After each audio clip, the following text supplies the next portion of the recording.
আজ আমি থোড়ের একটা নিরামিষ রেসিপি আপনাদের সাথে শেয়ার করব। এই রান্নাতে আমি নারকেল কোড়া আর বড়ির ব্যবহার করেছি।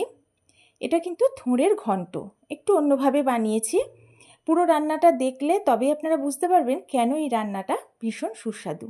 তাহলে চলুন আমি এবার রান্নাটা করে ফেলি। নমস্কার, কাকলিস কুকিং হাবের নতুন একটি ভিডিওতে আপনাদের সবাইকে আবারও স্বাগত। আজকে রান্নাটার জন্য আমি এখানে 3টে টুকরো থোড় নিয়েছি। 2টো টুকরো একটু মোটা আর একটা সরু, একদম কচি থোড় এগুলো। আমি একদম উপরের যে খোলা সেগুলো ছাড়িয়ে ফেলেছি। এবার এগুলোকে ভালো করে ধুয়ে নেব, তারপরে মিহি করে কুচিয়ে নেব। আমি থোড়ের টুকরোগুলো কুচিয়ে নিয়েছি, একদম পাতলা পাতলা লম্বা করে কুচিয়েছি।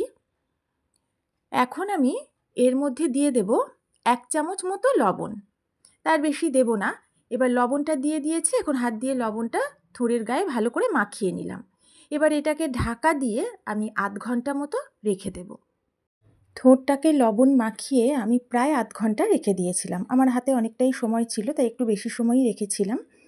এবারে আমি এটাকে হাত দিয়ে চটকে নিচ্ছি। লবণ মাখানোর ফলে থোড়টা কিন্তু খুব নরম হয়ে গেছে, তাই হাত দিয়ে চটকানোর ফলে খুব তাড়াতাড়ি এগুলো ভেঙে আরও ছোট ছোট হয়ে যাচ্ছে। এইভাবে একটু চটকে নিলে রান্নাটা কিন্তু বেশ মাখো মাখো হয়। আর দেখতেই পেলেন কতটা জল বেরিয়েছে। আমি এইভাবে কিছুটা সময় ভালো করে চটকে নেওয়ার পর এই জলটা হাত দিয়ে চেপে একটু নিংড়ে বার করে নেব। থোড়টাকে আলাদা করে রাখবো আর জলটা আলাদা করে রাখবো। আমি জলটা কিন্তু ফেলবো না, রান্নায় ব্যবহার করব, কারণ থোড়ের সব রকম গুণাগুণ এই জলের মধ্যে আছে। অনেকে বলেন যে এই জলটা দিলে কষ হয়, কিন্তু আমার কখনো রান্না করার সময় সেটা মনে হয়নি, তাই আমি জলটা রান্নায় দেব। আপনারা চাইলে এটা না ব্যবহারও করতে পারেন। দেখুন, থোড়টা চেপে নেওয়ার ফলে এতটা জল বেরিয়েছে। এবার গ্যাস ওভেনে একটা কড়া বসিয়ে 1.5 টেবিল চামচ মতো সর্ষের তেল দিয়েছিলাম। তেলটা হাই ফ্লেমে খুব ভালো করে গরম করে নিলাম। এখানে বেশ কিছুটা বিউলির ডালের বড়ি নিয়েছি, সেই বড়িটা গরম তেলে দিয়ে দিয়েছি। গ্যাসের ফ্লেমটা মিডিয়াম টু হাইতে রেখে প্রথমে এইভাবে নাড়াচাড়া করে মিনিট 2 ভেজে নেব। 2 মিনিট মতো ভেজে নেওয়ার পর গ্যাসের ফ্লেমটা লো করে দিয়ে এইভাবে নেড়েচেড়েই বড়িগুলোকে বেশ লালচে করে মুচমুচে করে ভেজে নেব। বেশ লালচে হয়ে গেছে, একটু সময় নিয়ে লো ফ্লেমে ভেজেছি। এখন বড়িগুলোকে সব আমি তুলে নিচ্ছি।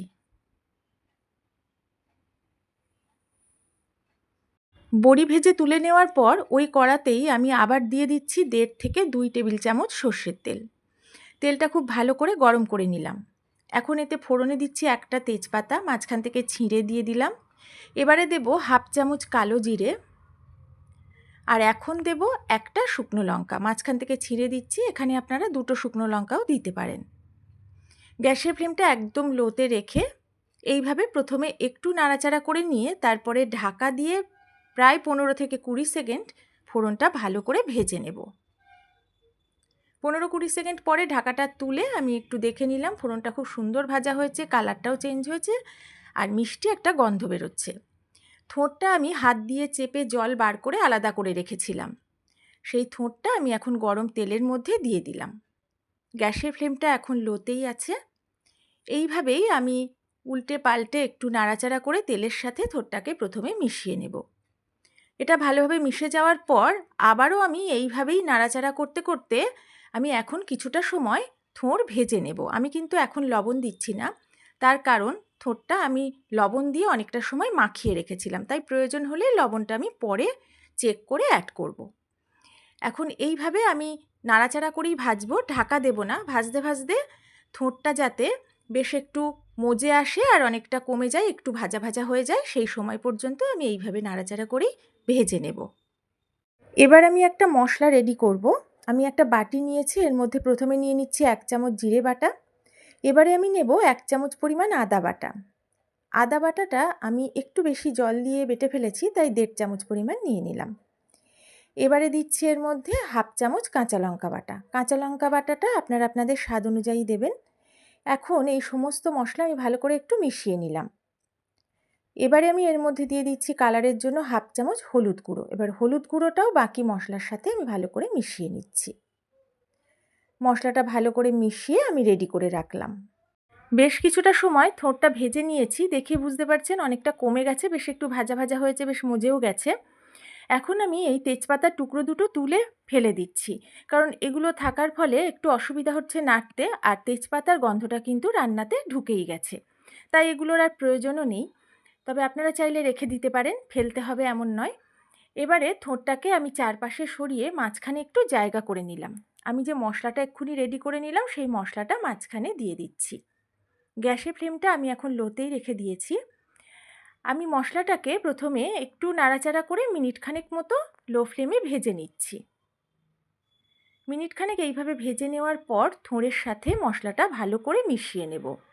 বেশ ভালোভাবে এটা মিশে যাওয়ার পরও আমি আরও 2 মিনিট মতো এইভাবেই ভেজে নেব, যাতে মশলার সাথে থোড়টা একটু ভালোভাবে ভাজা হয়। যারা সবসময় আমার ভিডিও দেখেন, যেসব বন্ধুরা নতুন পুরনো সকল বন্ধু, তাদের সবাইকে আমার পাশে থাকার জন্য অনেক অনেক ভালোবাসা, অনেক ধন্যবাদ।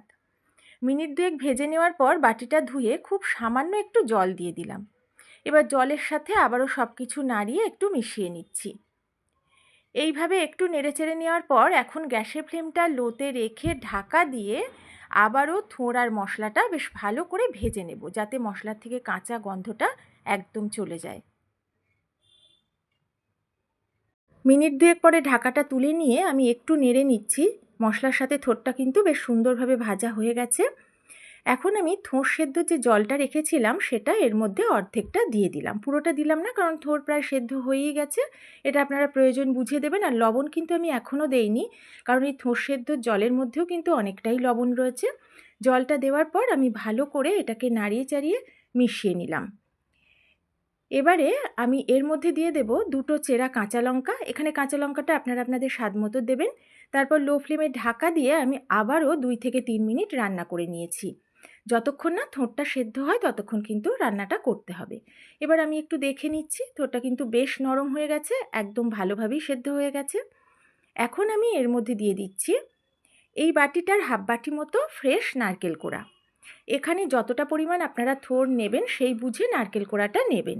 আর ফ্রেশ নারকেল কোড়া বাড়িতে না থাকলে বাজারের কেনা নারকেলের গুঁড়োটাও দিতে পারেন। নারকেল কোড়াটা দিয়ে নাড়াচাড়া করে ভালো করে মিশিয়ে নিয়ে বেশ 2 মিনিট মতো এইভাবে নাড়াচাড়া করে ভেজে নিলাম। এখানে কিন্তু নারকেলটা দেওয়ার পর খুব ভালো করে ভাজতে হবে, যতক্ষণ না নারকেলের থেকে সুন্দর ভাজা গন্ধ বেরোয়। এবার আমি এর মধ্যে দিয়ে দিয়েছি বড় 1 চামচ চিনি। এই রান্নাটা একটু মিষ্টি হলে ভালো লাগবে, তবে অবশ্যই সেটা আপনারা আপনাদের স্বাদ মতো দেবেন, আর পছন্দ না করলে স্কিপও করতে পারেন, কারণ নারকেলের মধ্যে একটু মিষ্টি ভাব আছে। চিনিটা দেওয়ার পর ভালো করে আমি একটু মিশিয়ে নিচ্ছি। এবার লো ফ্লেমে ঢাকা দিয়ে আবারও অল্প একটু সময় রান্না করব, যাতে চিনিটা গলে গিয়ে খুব ভালোভাবে থোড়ের সাথে মিশে যায়। অল্প কিছুটা সময় পরেই ঢাকাটা তুলে নিয়ে আমি একটু নেড়ে নিচ্ছি। বেশ ভালোভাবে মজে গেছে এটা। লবণ মিষ্টি সবই আমি চেক করে নিয়েছি। 1 টেবিল চামচ গোবিন্দভোগ চাল আমি ভিজিয়ে রেখেছিলাম, সেটা আমি জল দিয়ে মিহি করে বেটে নিয়েছি। একটু বেশি জল দিয়ে বেটেছি। এর থেকে এই চা চামচের 2.5 চামচের একটু কম পরিমাণ আমি থোড়ের মধ্যে দিয়ে দিলাম। এই গোবিন্দভোগ চাল বাটাটা দেওয়ার ফলে থোড়টা বেশ মাখো মাখো হবে, আর গন্ধটাও কিন্তু আরও সুন্দর হবে। আপনারা চাইলে একটু আটা গুঁড়োও ছড়িয়ে দিতে পারেন। এবার এই চাল বাটাটা দেওয়ার পর নাড়িয়ে চাড়িয়ে একটু মিশিয়ে নেওয়ার পর মিনিট খানেক এইভাবে নাড়াচাড়া করেই ভেজে নেব।